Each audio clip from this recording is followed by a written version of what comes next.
Arjun watch है। अर्जुन प्रश्न करते हैं भगवान कृष्ण से, जयासी चेत कर्मण ते मता बुद्धि जनार्दन तत्किम कर्मणि घोरे माम ऋषिकेश। हे जनार्दन, आपको कर्म की अपेक्षा ज्ञान श्रेष्ठ मानना है, तो फिर हे केशव मुझे भयंकर कर्म में क्यों लगाते हैं? व्यामिषण ए वाक्य बुद्धि मोहसी मैं तत् एकम वद निश्चित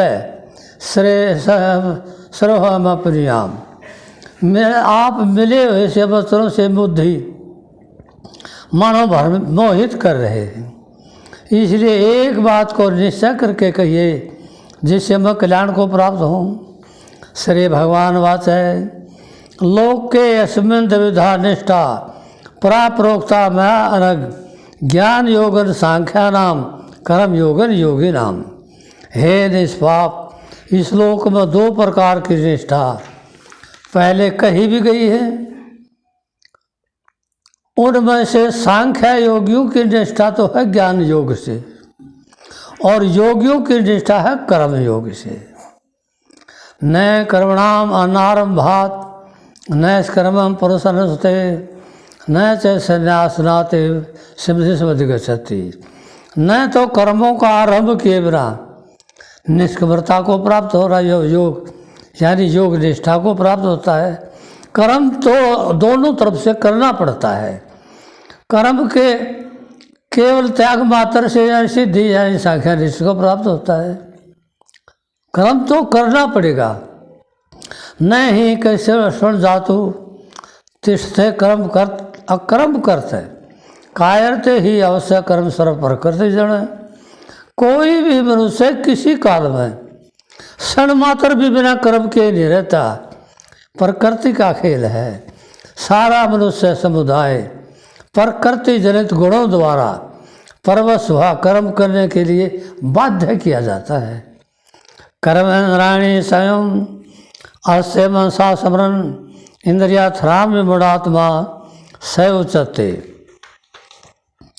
मूढ़ बुद्धि पुरुष है, समस्त इंद्रियों को हठपूर्व ऊपर से तो रोक ले और मन से इंद्रियों के विषयों का चिंतन करता है, उसको मिथ्याचारी यानी दंभी कहा जाता है।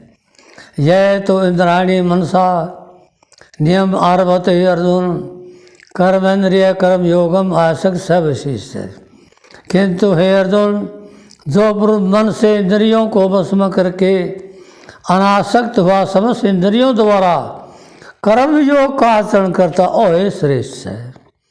नियतम कुरु कर्म तमम कर्म जाय ही कर्म शरीर यात्रा अपि चेतेन प्रसिद्धेत अक्रमण। तो शास्त्र वहित कर्तव्य कर्म कर, कर्म न करने की अपेक्षा कर्म करना श्रेष्ठ है। कर्म न करने तो शरीर का निर्वाह भी निषेध हो। यगार्थ कर्मण अनंत लोक कर्म बंधन तदर्थम कर्म कौनते मुख्य समासर। यज्ञ के निमित्त किए जाने वाले कर्मों के अतिरिक्त दूसरे कर्म में लगा हुआ ही मनुष्य समुदाय कर्म द्वारा बनता है। इसलिए अर्जुन आसक्ति से रहित होकर यज्ञ के निमित्त भले भांति कर्तव्य कर्म सह यगा सरदा प्रजा सरस्वा पूर्वास प्रजापति अन्य परसविश धवमेश वो अस्तिकम अष्ट काम धोक। प्रजापति ब्रह्मा ने सृष्टि के आदि में यज्ञ सहित प्रजाओं को रचकर कहा, तुम लोग यज्ञ के द्वारा वृद्धि को प्राप्त हो। यह यज्ञ तुम लोगों को इच्छित भोग प्रदान करने वाला हो। देवान भावयत अन्यंत देवा भवन्तु वै परस्परम भावयंत श्रेय परम वापस है। इस यज्ञ के द्वारा देवताओं को उन्नत करो, देवता लोग तुमको उन्नत करें। इस प्रकार निस्वार्थ भाव से एक दूसरे को उन्नत करते हुए तुम लोग परम कल्याण को प्राप्त हो गए। इष्टान भोगान ही वह देवा दासंते यज्ञ भाविता तय दतान अप्रदाय भय मुक्त सतेरेव से। यज्ञ के द्वारा बढ़ाए हुए देवता लोग बिना मांगे ही छित भोग प्रदान करेंगे, देते रहेंगे। उन देवताओं के द्वारा दिए हुए भोगों को जो पुरुष बिना दिए समम भोगता है वो एक चोर है। यज्ञ न करने से भोगता है उसी को चोर माना गया है। यज्ञ श्रेष्ठाश्रय संत मुचनते सर्व किलबसई भुजते तो घम पापा अघम पापा ये पसंद आत्म कारणात्। यज्ञ से बचे हुए अन्न को खाने वाले श्रेष्ठ सब पापों से मुक्त हो जाते हैं। पापी लोग अपना शरीर पोषण के लिए पकाते हैं और पाप को ही खाते हैं। अनाद भवन्ति भूतानि पर्जन्यात् न अंशभवः जगात भवति पर्जन्य जगह कर्म समुद्भव। कर्म ब्रह्मोद्भवम विधि ब्रह्म अक्षर समुद्भवम तस्मात् स्वर्गतम ब्रह्म नित्य यज्ञ प्रतिष्ठम। संपूर्ण प्राणी अन्न से उत्पन्न होते हैं। अन्न की उत्पत्ति वर्षा से होती है, वर्षा यज्ञ से होती है और यज्ञ अपने कर्म से उत्पन्न होने वाला है।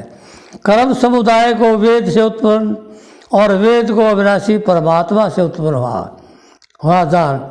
इससे सिद्ध होता है सर्वव्यापी परम अक्षर परमात्मा सदा यज्ञ में विराजमान रहते हैं, प्रतिष्ठ हैं।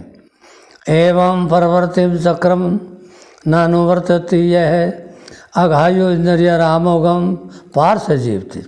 हे पार्थ, जो पुरुष इस लोक में इस प्रकार परंपरा से प्रचलित सृष्टि चक्र के अनुकूल नहीं बरतता, अपने कर्तव्य का पालन नहीं करता, इंद्रियों के द्वारा भोगों में रमण करने वाला पाप आयु पुरुष व्यर्थ ही जीता है।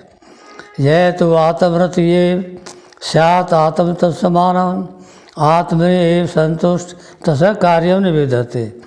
जो मनुष्य आत्मा में ही रमण करने वाला, आत्मा में ही तथा आत्मा में ही संतुष्ट रहता है, उसके लिए कोई कर्तव्य नहीं।